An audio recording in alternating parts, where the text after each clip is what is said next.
August నెల 1 నుండి 31 వరకు కర్కాటక రాశి ఫలితాలు. కర్కటస్య శాకరః. కర్కాటక రాశికి చంద్రుడు అధిపతి.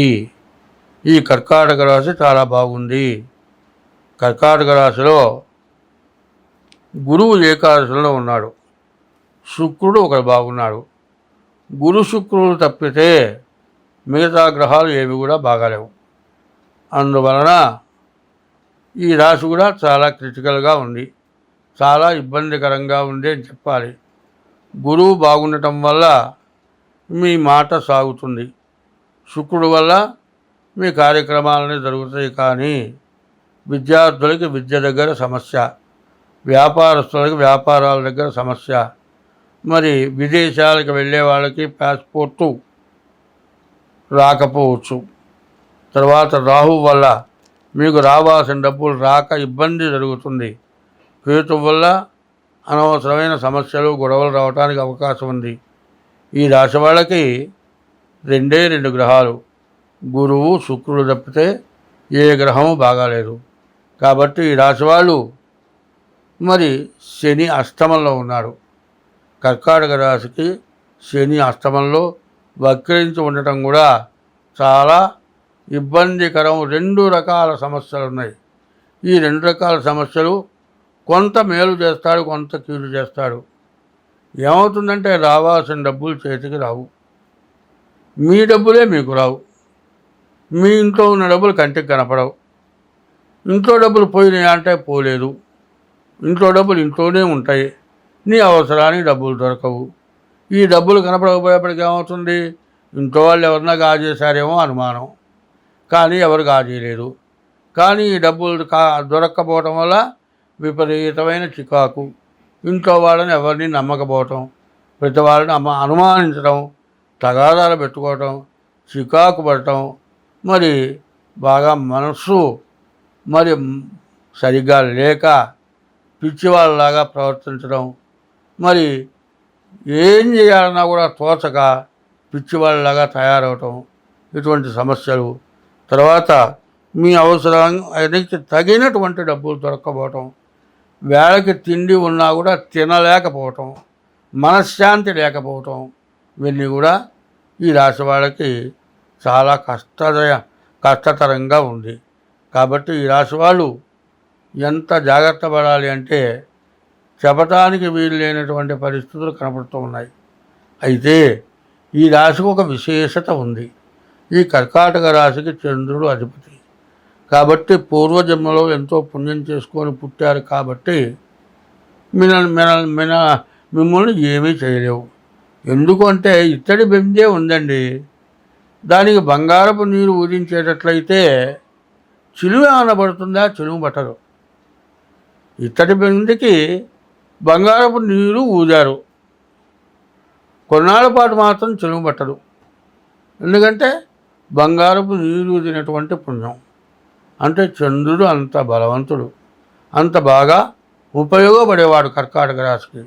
అటువంటి చంద్రుడి వల్ల చాలా వరకు మీరు బయటపడటానికి అవకాశం ఉంది.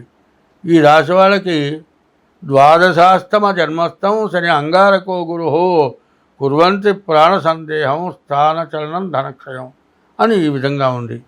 కాబట్టి ఈ రాశి వాళ్ళకి బతకటం చాలా కష్టంగా ఉంటుంది. చివరికి ఏదో చేసుకొని చచ్చిపోదాం, ఆత్మహత్య చేసుకుందాం అన్నంత పరిస్థితి బాగా కనపడుతుంది. ఎందుకంటే ఇటువంటి పొరపాట్లు చేయకూడదు. ఆత్మహత్య చేసుకుంటే మహాదోషం. ఇప్పుడు అనుభవించే దానికంటే మళ్ళీ జన్మ ఎత్తే రెట్టింపు అనుభవించాల్సి వస్తుంది. కాబట్టి అటువంటి పనులు చేయకూడదు. అయితే వీటన్నిటికీ ఏమిటా మార్గం అంటే ఉదయం లేవగానే సూర్యుడికి నమస్కారం చేయండి, మధ్యాహ్నం 12 గంటలకు సూర్యుడికి నమస్కారం చేయండి, సాయంత్రం 5 గంటలకు సూర్యుడికి నమస్కారం చేయండి. రోజు మీ ఇష్ట దైవాన్ని పూజించండి. ప్రతిరోజు కూడా మీరు శివాలయానికి వెళ్ళండి. మారేడు దళాలు దొరికితే ఈశ్వరుడికి మారేడు దళాలు ఇచ్చి పూజ చేయించుకోండి. మరి నవగ్రహాలకు ప్రదక్షిణ చేయండి. నవగ్రహాల్లో మధ్యలో సూర్యగ్రహం దగ్గర దీపారాధన చేయండి. కాసిన పూలు తీసుకెళ్ళండి. ప్రతి గ్రహం మీద ఒక పువ్వు పెట్టండి. ప్రదక్షిణ చేయండి, నమస్కారం చేయండి. అయితే ప్రతివాళ్ళు ఏం చేస్తున్నారు, గుళ్ళోకి వెళ్ళగానే కాళ్ళు కడుక్కుంటారు, శివాలయంలో ప్రదక్షిణ చేస్తారు, నవగ్రహాల గుళ్ళో ప్రదక్షిణ చేసి బయటకు వచ్చి కాళ్ళు కడుక్కుంటున్నారు. అది చేయకూడదు. అది చేసేటట్లయితే మీరు ప్రదక్షిణ చేయకపోయినా కూడా పర్వాలేదు, కానీ ప్రదక్షిణ చేసి కాళ్ళు కడుక్కుంటే చాలా తప్పు. దండం పెట్టిన వాడిని దవడ బగలగొట్టినట్లు ఉంటుంది. నీకు వచ్చి దండం పెడితే నువ్వు దవడ బగలగొడితే ఏమంటారు, ఏందా నీకు పిచ్చి పుట్టిందా, నీకు వచ్చి దండం పెడితే నువ్వు దవడ బగలగొడతావంటే, దేవుడు నిన్ను అనుగ్రహించాల్సిన చోట నువ్వు కాళ్ళు కడుక్కుంటే ఎక్కడ కడుక్కోవాలి, పోరాని చోటికి పోతే కాళ్ళు కడుక్కోవాలి. ఏదైనా తొక్కాను అనుకుంటే కాళ్ళు కడుక్కోవాలి. దేవుడి దగ్గర పోయి కాళ్ళు కడుక్కోవడం ఏంటండి? నవగ్రహాలు నిన్ను పట్టుకుంటాయా? నవగ్రహాలు నిన్ను పట్టుకోవు. నవగ్రహాలు నీలోనే ఉన్నాయి. హస్త సాముద్రి దగ్గరకు వచ్చేప్పటికల్లా అరిచేతిలో అన్ని గ్రహాలు కూడా ఉన్నాయి, అన్ని గ్రహస్థానాలు ఉన్నాయి. శని పడతాడని మధ్యవేలు, శనికి సంబంధించిన వేలు, ఆ వేలు తీసేసుకుంటావా? అట్లా కాదు. కాబట్టి నవగ్రహాల గుళ్ళోకి వెళ్ళి వచ్చిన తర్వాత కాళ్ళు కడుక్కోవద్దు. ప్రతిరోజు సూర్య నమస్కారాలు చేయటం, ప్రతిరోజు కూడా మీ ఇష్టదైవాన్ని పూజించడం, నవగ్రహాల గుళ్ళో శివాలయంలో ప్రదక్షిణ చేయటం, ఇంకా బియ్యపు రవ్వ పంచదార కలిపి మరి పుట్టల దగ్గర వెయ్యండి. ఇంకా మీ జాతకం చూపించుకోండి, మీకు అన్ని విధాలా బాగుంటుంది. ప్రతి మానవుడికి కష్టాలు అనేవి విపరీతంగా వస్తున్నాయి. కష్టపడని మానవుడు లేడు. సుఖపడుతున్నాను అనేటువంటి వాడు ఎవడూ కనపట్టలేడు. ఎంత సుఖంగా ఉన్నా కూడా చెప్పటానికి వీళ్ళైన కష్టం ప్రతివాడికి ఉంటుంది. చూసేవాడికి అబ్బో ఆయనకేమయ్యా అంటారు. వాడికి వదిలేస్తే కళ్ళమ్మడి నీళ్ళు వస్తాయి. చెప్పుకోలేని బాధలు. ఏమిటి ఈ బాధలు ఎందుకు వస్తున్నాయి నేను చెప్తా వినండి. ఒకప్పుడు ఒక రాజుగారు, ఒక చక్రవర్తి ఎంతో గొప్ప పరిపాలన చేశాడు. ఆయన చేసినటువంటి పరిపాలన ఎవరూ చేయలేరు. రామచంద్రమూర్తి కంటే ఎక్కువ మంచి పరిపాలన చేశాడు. ఆయన మరణించాడు. తర్వాత కొడుకు ఆ రాజ్యాన్ని పరిపాలన చేస్తున్నాడు. రాజుగారు ఏం చేశాడు, అందరూ బతకడానికి ఎవరు దొంగని కూడా క్షమించి దొంగతనం చేయకుండా మానుకున్నట్టుగా ఏర్పాటు చేశాడు. వాడికి బతుకుదెరువు మార్గం చూపించాడు. దొంగ ఎప్పుడు దొంగతనం చేస్తాడంటే దానికి వాడు అవసరం తీరకపోతే దొంగతనం చేస్తాడు. అన్నం దొరక్కపోతే అన్నం కోసం దొంగతనం చేస్తే తప్పు లేదుగా. అట్లాగే దొంగని దొరగా చేశాడు. అటువంటి గొప్ప రాజుగారు మరణించిన తర్వాత కొడుకు రాజ్య పరిపాలన చేస్తున్నాడు. కొడుకేంది, గొప్ప వ్యభిచారి, ధనాశాపరుడు, పరమ నీచుడు, కనబడ్డ స్త్రీని వదిలిపెట్టేవాడు కాదు. సంవత్సరానికి 10 సార్లు పన్నుల వసూలు చేస్తాడు. ప్రజలకి రోత పుట్టించాడు. శత్రురాజులు వచ్చారు, యుద్ధం చేశారు, రాజ్యాన్ని గెలుచుకున్నారు. తండ్రి ఏమో స్వర్గాన్ని పొందాడు, కొడుకు నీచమైన పనులు చేస్తున్నాడు. చివరికి పరాజులు యుద్ధం చేశారు, గెలిచారు. రాజ్యం కోల్పోయిన దాకా ఈ కొడుక్కి సంతానం లేదు. అడవిలో కందమూలాలు తింటూ మొగుడు పెళ్ళడం బతికేటువంటి టైంలో వాడికి 2 ఆడపిల్లలు పుట్టారు. ఆ 2 ఆడపిల్లలు కూడా చాలా గొప్ప అందగత్తెలు. రాజులు ఎప్పుడు కూడా వేటకు వస్తారు. ఒక రాజుగారు వేటకు వచ్చి, అయ్యా నీ పిల్ల బాగుంది, నాకు ఇస్తావా, నేను పెళ్లి చేసుకుంటా అన్నాడు. నాకెంత నేను అడిగినంత డబ్బు ఇస్తావా, నా పిల్లని ఇస్తా అన్నాడు. వాడు ఎంతో అడిగాడు, మితి మీరు అడిగాడు. అడిగినంత డబ్బు ఇచ్చి ఆ పిల్లని తీసుకున్నాడు, తీసుకెళ్ళిపోయినాడు. అప్పుడు ఈ రాజుగారు తండ్రి స్వర్గంలో ఉన్నవాడు యమలోకానికి వచ్చాడు. ఏమిటా ఇట్లా యమలోకంలోకి వచ్చి నా గతి ఏంటా ఎట్లా చేశావంటే, నీ కొడుకు చేసిన పాపం నీకు ఇట్లా చుట్టుకుందయ్యా, నేనేం చేయలేదు. పుణ్యం చేసిన వాళ్ళకి స్వర్గం, పాపం చేసిన వాళ్ళకి నరకం. నీ కొడుకు చేసిన పాపం నువ్వు అనుభవించాల్సిందే అన్నాడు. అప్పుడు ఏంటి, నాకు ఇక మార్గం లేదా అంటే, నీకొక వెలుగు రూపం ఇస్తాను, నీ కొడుకు పోయి చెప్పమన్నాడు. ఆ కొడుకు పోయి, ఏమిరా నీవు ఆడపిల్ల నమ్ముకున్నావురా. ఒక పిల్లని కన్యాదానం చేస్తే 10 తరాలు ఇటు అటు 10 తరాలు 21 తరం మోక్షాన్ని పొందుతారని ఉంటే ఆడపిల్లని అమ్ముకున్నావు, ఆడపిల్లని విక్రయం చేశావు. దశపూర్వేషాం దశాపరేషాం మధ్వంశానాం. 10 పిల్ల తరపు పిల్ల తండ్రి తరపు మోక్షాన్ని పొందుతారన్నటువంటి పిల్లని అమ్ముకున్నావురా.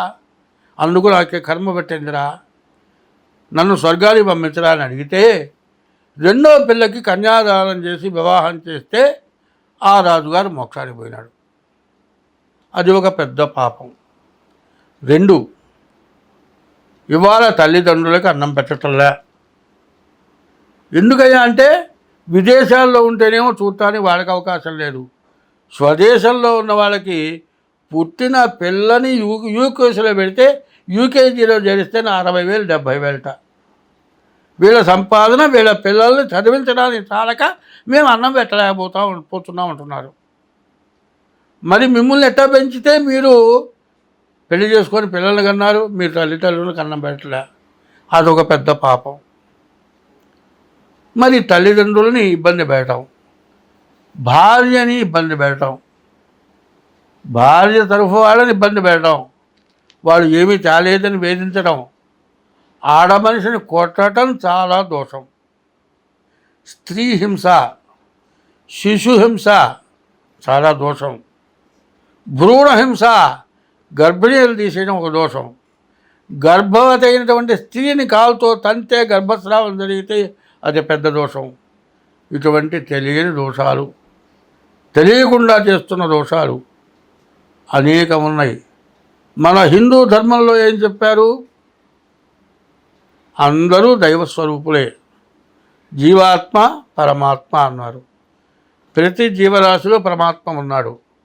మనం ఏం చేస్తున్నాం? సింహాన్ని పూజిస్తున్నాం, పులిని పూజిస్తున్నాం, సర్పాన్ని పూజిస్తున్నాం, పుట్టని పూజిస్తున్నాం, చెట్టును పూజిస్తున్నాం, మనిషిని పూజిస్తున్నాం, కొండని పూజిస్తున్నాం. అన్నీ కూడా దైవస్వరూపాలను పూజిస్తున్నాం. హిందూ మతం అనాది మతం. ఈ అనాది మతంలో చెప్పినవన్నీ మంచే. ఎవరు మనకు ఏ మతం కూడా మనకు శత్రుత్వం లేదు. అయితే మనం చేసే పాపాలు మనల్ని వేధిస్తూ ఉన్నాయి. కాబట్టి తల్లిదండ్రులకు అన్నం పెట్టకపోయినా దోషమే. సరే, తల్లిదండ్రులకి అన్నం పెట్టామండి, వాళ్ళు మరణించిన తర్వాత ఉత్తర క్రియలు కర్మ చేయాలి. అదైన తర్వాత ప్రతి సంవత్సరం ఆ పోయిన తిథి రోజు తద్దినం అనేది పెట్టాలి. అది ఒక సంవత్సరం వాళ్ళకు ఒక రోజు కింద లెక్క. ఆ తద్దినాలు పెట్టకపోవటం అది పితృదోషం. కాలసర్ప దోషం. కాలసర్ప దోషం ఏంటి? తను వివాహం చేసుకొని ఇంకొక వ్యక్తికి వివాహమైనటువంటి ఆడమనిషిని, పిల్లలు గల స్త్రీని చెడగొట్టి ఆ మనిషితో వ్యభిచారం చేసి భార్యాభర్తలకి కర్ణ సంతానానికి సంబంధం లేకుండా నీకు భార్య ఉండగా పరస్త్రీ వ్యామోహంతో ఆ పరస్త్రీని తీసుకురావటం, ఆ పిల్లల ఉసురు, భర్త ఉసురు నీవు తగులుతుందా? ఆ పాపం చుట్టుకుంటుందా? ఇటువంటి పాపాలు ఏమన్నా ఆలోచిస్తున్నారా? అందుకే ధర్మశాస్త్రంలో చెబుతారు, ఉన్నది పోయింది, ఉంచుకున్నది పోయిందిట. భార్య మొట్టమొదటి అందగత్తే. 2 పిల్లలు పుట్టిన తర్వాత ఆమె శక్తి హీనత అయిపోయేప్పటికీ అన్నం తగ్గితే అందగత్తెకి పాల్పడుతున్నాడు. అది పెద్ద దోషం. పరస్త్రీ వ్యామోహం అంటే అది తప్పు. తర్వాత పిల్లలను తల్లిని తీసుకొస్తే పిల్లలు అనాథలైపోయి వాళ్ళ ఉసురు కొట్టి ఇట్లాంటి దోషాలు, అనేక దోషాలు ఉన్నాయి. ఈ దోషాలు పోవాలి అంటే మహారుద్రం అని ఉంది. ఆ మహారుద్రం అనేది మేము చేస్తాం. అది చాలా ఖర్చుతో కూడుకున్నది. అటువంటి మహారుద్రంలో మీ జాతకంలో ఎటువంటి బాధలు ఉన్నా పోతాయి. ఆ మహారుద్రంలో మీరు కలిసి మీ గోత్రనామాలతో చేయించుకోండి. అది చేస్తే మీకు సమస్యలు పోతాయి. కాలసర్ప దోషం ఉంది. రాహుకేతువుల మధ్యలో గ్రహాలు పడ్డాయి. రాహుకేతువుల మధ్యలో గ్రహాలు పడితే కాలసర్ప దోషం. దానికి నవనాగుల పూజ ఉంది, అది చేస్తాము. కుజుడు సప్తమంలో అష్టమంలో ఉంటే కుజదోషం. ఇటువంటి మహాదోషాలు వేధిస్తున్నాయి. ఈ మహాదోషాలు మన ప్రవర్తన వల్లే జరుగుతూ ఉన్నాయి. కాబట్టి ఎన్ని గ్రహశాంతులు చేసినా పోయినటువంటి వారికి కొన్ని రకాల పూజలు ఉన్నాయి. ఆ పూజలు చేస్తే అన్ని విధాలా బాగుంది. మనం సత్యనారాయణ స్వామి వ్రతం చేస్తూ ఉన్నాం. దాదాపు హిందువుల్లో సత్యనారాయణ స్వామి వ్రతం చేయని వాళ్ళు లేరు. ఈ వ్రతం ఎక్కడి నుంచి చేశారు? ముందు ఋషులు చేశారు, తర్వాత త్రేతాయుగంలో రామచంద్రమూర్తి చేశాడు, ద్వాపర యుగంలో ధర్మరాజు చేశాడు, కలియుగంలో మనం చేస్తూ ఉన్నాం. ఈ సత్యనారాయణ స్వామి వ్రతం 9 అధ్యాయాల వ్రతం కథ ఉంది. ఇప్పుడు 5 అధ్యాయాల వ్రతం కథే చేస్తూ ఉన్నాం. ఆ 9 అధ్యాయాల వ్రతం వేరే ఉంది. ఆ వ్రతం చేసుకున్నా దోషం పోతుంది. నవనాగుల పూజ చేసుకున్నా దోషం పోతుంది. మహారుద్రం చేసుకున్నా దోషం పోతుంది. చివరికి మరణావస్థలో ఉండి ఆ రోగం తగ్గక కనీసం 25,000, 30,000, 1,00,000, 5 లక్షలు, 10 లక్షలు ఖర్చు పెట్టిన వాళ్ళకు కూడా మహారుద్రం చేస్తే ఆ వ్యాధి పోయి బతికిన వాళ్ళు చాలామంది ఉన్నారు. ఇటువంటివి దీంట్లో పాల్గొంటే మీకు అన్ని విధాలా బాగుంటుంది. కాబట్టి నేను ప్రతి నెలలో ప్రతి పక్షంలో చెప్పబోయే దాంట్లో ఇప్పుడు చెప్పేదాన్ని ఫస్ట్ వేయటం మానబాకండి. మీకు కీర్తి, నాకు కీర్తి, చేసుకున్న వాళ్ళకి మహాదోషాలు నివృత్తి అవుతాయి. ఇది మాత్రం శ్రద్ధ వహించండి. చెప్పింది చేయండి. స్వస్తి.